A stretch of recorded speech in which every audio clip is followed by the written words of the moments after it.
Hi, Jeff Phillips here. I just wanted to shed a little bit of light on our kids programs and what I think parents want from our programs. So I've spoken to a lot of parents and I've listened to, over the years of what they wanted from their training. And these are some of the category or the criteria. So first and foremost, parents want self-defense. And what we teach is self-defense. It's primarily self-defense. It's not martial arts. There is a distinct difference. And people need to learn that and need to do the research. All those drills where people grab someone and a little kid can flip an adult, that's fantasy, that's not real, and that's not helping anyone. So make sure that it is legitimate self-defense. The second thing is functional fitness. So I threw the word functional in because you want it to be appropriate fitness, you want it to be relevant fitness, fitness that they can actually use. So we do a lot of age-appropriate strength training as well as cardio training in our day-to-day classes. So we want to get the kids moving, just like I do. I want to get my kids off technology and outside and running around and doing things. And thankfully, being located at Western Sydney Uni, Warrington, we have plenty of fields and things to run on and perform activities, and it's really, really great and really, really essential in today's world. The other thing is social skills. So parents tend to send kids to martial arts to help develop their focus, their concentration, their teamwork, their confidence, their discipline, and all of those things. That's another criteria that people like to set when deciding upon a martial arts school or self-defense school.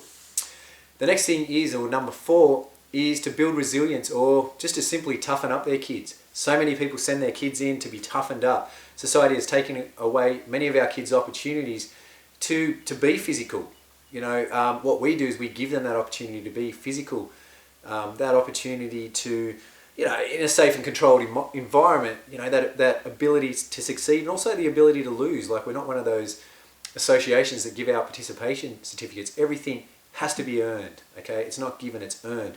And you know what? There will be times when kids will feel defeated, but that's part of growing up. That's part of being a functioning member of society.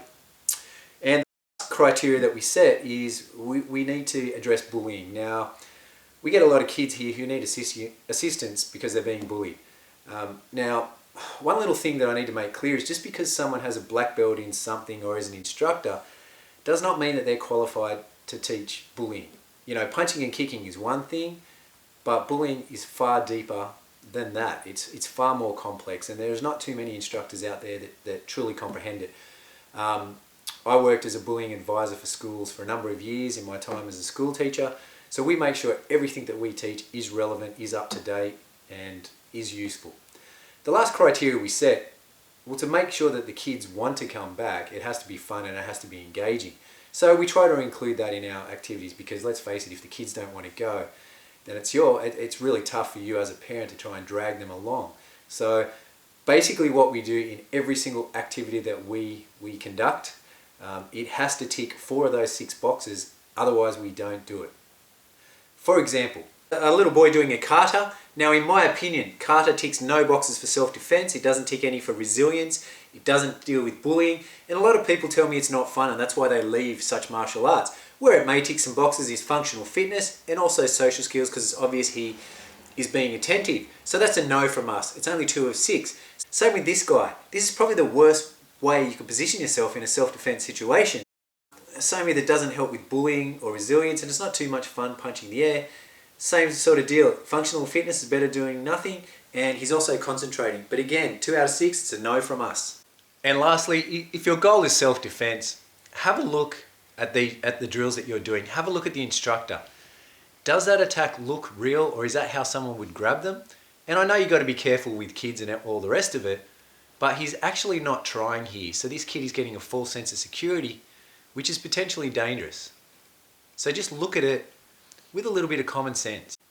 So before you put your kids into a martial arts or program, have a look what they offer, have a look at it, do the eye test and think, well, does that fit in here? And if the answer is no, then find somewhere else.